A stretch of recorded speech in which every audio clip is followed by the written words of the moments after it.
పట్టుమని కూటమి ప్రభుత్వం వచ్చి సంవత్సరం కూడా పూర్తి కదా. ఈ సంవత్సర కాలంలో ప్రతి నియోజకవర్గంలో ఆధిపత్య పోరు, జనసేన వాళ్ళు, టీడీపీ వాళ్ళు, బీజేపీ వాళ్ళు, వీళ్ళ మధ్య ఆధిపత్య పోరుతోటి పూర్తి స్థాయిలో అవినీతి అనేది ఎలా పేటరైపోతుందో మనం అందరం చూస్తూ ఉన్నాం.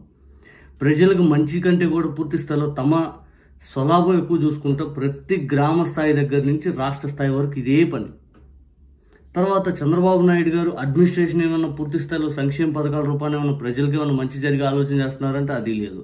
పూర్తిగా పరిపాలన అనేది చంద్రబాబు నాయుడు గారు ఎలా అంటే అమరావతి అమరావతి అమరావతి దీని చుట్టూ తిప్పుతూనే రాష్ట్రంలో ప్రతి ఒక్కరు సంక్షేమం అనేది నీరుగార్చే ప్రయత్నం చేస్తూ ఉన్నారు. ఇప్పుడు అడ్మినిస్ట్రేషన్ పరంగా కూడా పూర్తి స్థాయిలో అమ్మాయిలపైన అఘాయిత్యాలు ఆపలేకపోయారు. గంజా కేసులు ప్రతిరోజు రిపోర్ట్ అవుతూనే ఉన్నాయి. ఇంకా లా అండ్ ఆర్డర్ పరిస్థితి మనం చూడాలి, అది ఇంకా ఎలా తయారైపోయిందో మనందరికీ అర్థమవుతూ ఉంది. అంతెందుకు మాట్లాడితే ప్రతిపక్షాలపైన కేసులు, ప్రతిపక్షాలపైన దౌర్జన్యాలు, తిరుపతి లాంటి ఘటనలు ఆపలేకపోయారు, సింహాద్రి అప్పన్న లాంటి ఘటననే ఆపలేకపోతున్నారు.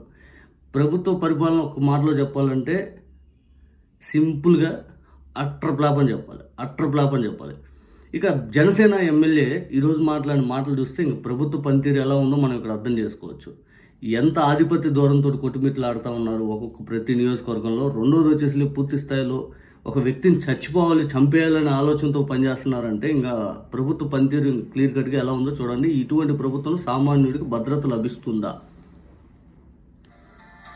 ఒక ఎమ్మెల్యేగా ఉంది పరిస్థితి, ఈ సామాన్యుల పరిస్థితి.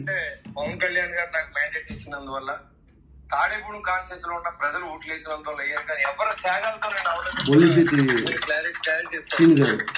పార్టీలు 3 పార్టీలు కలిసి నరేంద్ర మోడీ గారు, పవన్ కళ్యాణ్ గారు, చంద్రబాబు నాయుడు ఆశయంతో నాకు టికెట్ వచ్చింది.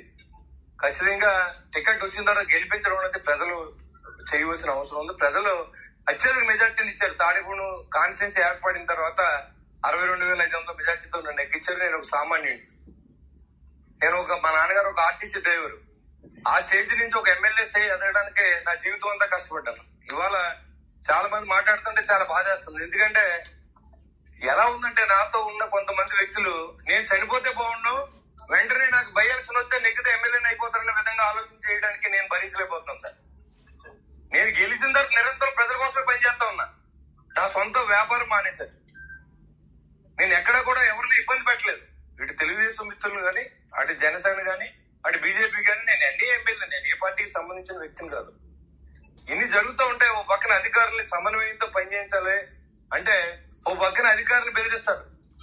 నువ్వు ఉండాలని లేదా, పైన మా పార్టీ ఉంది, నేను పంపేస్తాం. ఏం పంపేస్తారు మీరు? నేను ఎన్డీఏ ఎమ్మెల్యేని, నేనేమి వైఎస్ఆర్సీపీ ఎమ్మెల్యే కాదు. ఇక్కడ అధికారులను కూడా పరిరక్షణ చేసుకోవాల్సిన అవసరం ఉంది. అధికారులకు అవసరం నాకు పూర్తిగా ఉంది. అధికారులు చేయకపోతే నేను చేయలేను.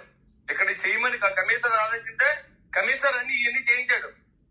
ఇది చేయమని అనిల్ వీళ్ళంతా ఉండి రాత్రానికి పాలన ఇక్కడ కొంతమంది కూర్చొని టీలు ఒకరు పెట్టి, కాఫీలు ఒకరు పెట్టి, గవర్నమెంట్ డబ్బులు ఇవ్వకుండా ఇది అభివృద్ధి చేస్తా ఉంటే విమర్శలు చేసేవాడికి చెప్తున్నాను. నేను ఎప్పుడు చనిపోతున్నా నాకు తెలియదు, కానీ చనిపోయినప్పుడు మీరు ఖచ్చితంగా ఎమ్మెల్యే నేను కోరుకుంటాను.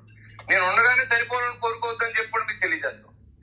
ఎందుకంటే అది అన్యాయం. అది నా సర్వస్వం. నేను ఒక సామాన్యుడిని మీ ముందు నిలబడి స్థాయికి ఎదగడానికి భగవంతుడు నేను చేసిన వ్యాపారాలకు కలిసి ఎమ్మెల్యేగా అయ్యానంటే. ఇప్పుడు ఈ వీడియోని పూర్తి స్థాయిలో జనసేన అఫీషియల్ వెస్ట్ గోదావరి వాళ్ళు పోస్ట్ పెట్టారు.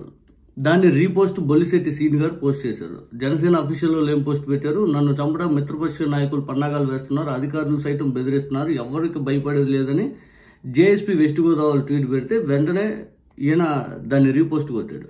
ఇప్పుడు విషయం ఏంటంటే జనసేన పార్టీ పరిస్థితి కూటమి ప్రభుత్వంలో ఎలా ఉందో అర్థం చేసుకోవచ్చు. వాళ్ళకు గెలిచినటువంటి ఎమ్మెల్యేలకు కూడా అధికారులు వాళ్ళు మాట్లాడట్లేదు. పూర్తి స్థాయిలో టీడీపీ కన్సర్న్లోనే ఇక జనసేన ఎమ్మెల్యేల పరిస్థితి నడుస్తూ ఉందంటే ప్రభుత్వ పనితీరు ఎలా ఉందో మీరు అర్థం చేసుకోవచ్చు. జనసేన నమ్మే వాళ్ళ పరిస్థితి ఎలా ఉందో కూడా అది కూడా చూడవచ్చు. ఈరోజు అమరావతి శంకుస్థాపనకి పవన్ కళ్యాణ్ గారి పేరు అనేది ఫస్ట్ వేయలే.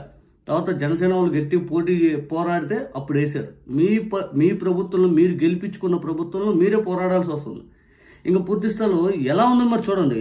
ప్రభుత్వం సరిగ్గా పరిపాలించట్ల, పూర్తి స్థాయిలో ఆ చెడ్డ పేరు మీకు అంటుకుంటుంది. అది ఇంకా మీరు గ్రహించట్ల.